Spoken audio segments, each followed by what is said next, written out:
In 2013, the New York City Housing Authority shelved its proposal to fund improvements to its housing stock by leasing undeveloped land. Showman Shamsuddin writes that despite opposition from residents, such plans can be of great benefit to those living in public housing if they preserve existing homes, increase density and add affordable housing units. Housing is increasingly expensive in many U.S. cities, especially New York, where the average rent for a two-bedroom apartment is more than $4,000 per month.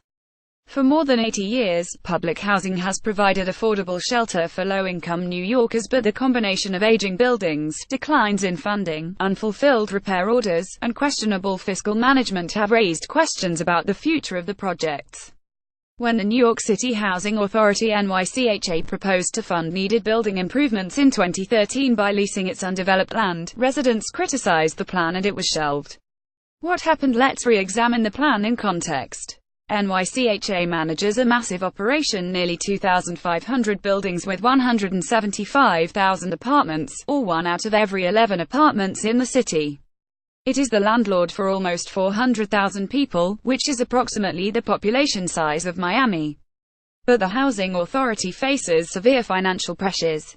Since 2001, the U.S. Department of Housing and Urban Development has reduced NYCHA's operating subsidies and capital funding by a combined $1.5 billion, while the city and state have completely eliminated funding for 21 developments.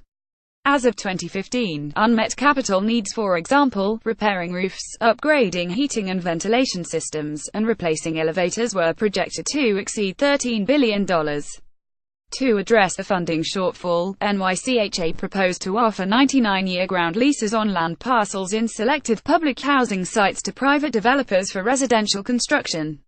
The basic idea is that current zoning allows for far more housing than currently exists on the sites. Housing is in high demand in New York, but land is scarce, so developers would pay for the opportunity to build. The revenue would help pay for public housing improvements. The plan also required that 20% of newly built housing units would be affordable to low-income households. Despite the potential benefits, public housing residents opposed the plan for several reasons. The undeveloped land parcels had important social meaning and uses for residents, including playgrounds, basketball courts, baseball fields, and parking lots. These open spaces are valuable amenities, particularly in dense cities like New York. Most of the proposed new residential buildings would literally tower over their public housing neighbors. For example, the design guidelines for the Smith House's South Street parcel show a rendering of a proposed building that is 50 stories tall, which is more than triple the height of the existing public housing on site. Other residents expressed fears of gentrification and eventual displacement. One tenant asked, "First the parking lots.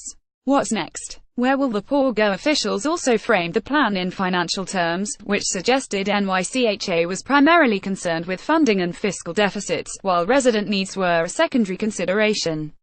Based on their past experience with the Housing Authority, residents simply did not trust officials to do what they said they would do.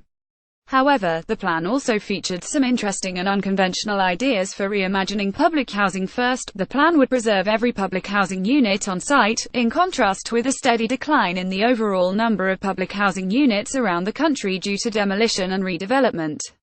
Baltimore, Chicago, and other cities have systematically torn down high-rise public housing structures, in part because they are notoriously associated with crime, violence, and social disorder. Second, the plan offered a new approach to deconcentrating poverty on site by increasing residential density. The typical strategy for reducing the proportion of poor households in public housing redevelopment is to build fewer replacement units for demolished public housing and to offer vouchers to residents to permanently move elsewhere. In contrast, the plan would decrease the proportion of low-income families by bringing in market-rate residents and increasing the total number of households. This approach offered the added benefits of potentially increasing local economic activity and neighborhood safety, preserving vital social networks and established community relationships, and enabling public housing residents to remain in their homes. Third, the plan would add affordable housing units to public housing sites. Concerns about the effects of concentrated poverty have led many cities to try to locate new affordable housing away from low-income areas. The plan would not only benefit public housing residents, it would also address the broader need for affordable housing among low-income communities. Governor Alfred E. Smith Houses by JVL is licensed under CC by 2.04. The plan proposed to create mixed-income communities by attracting market-rate residents to live around public housing families, in addition to mixing incomes within buildings. Typically, public housing redevelopment projects produce mixed-income communities through a combination of moving some low-income families out and bringing market-rate residents in so that there is a mix of household incomes within a building.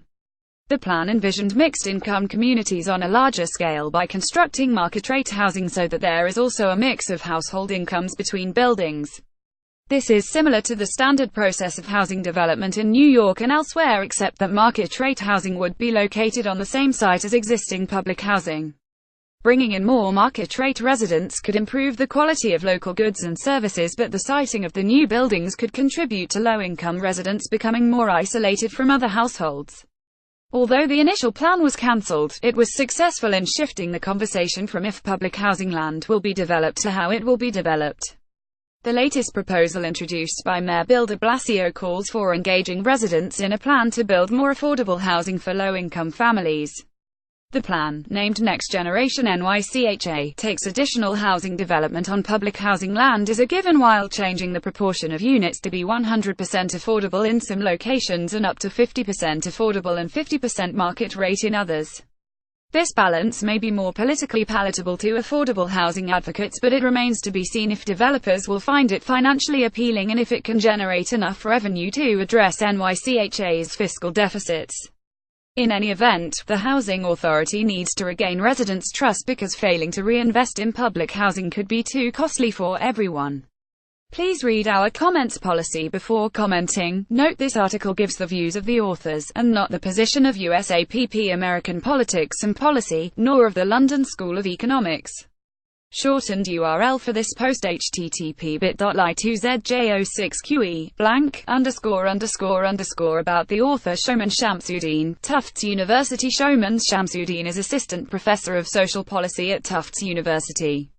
He studies how institutions define social problems and develop policies to address urban poverty and inequality.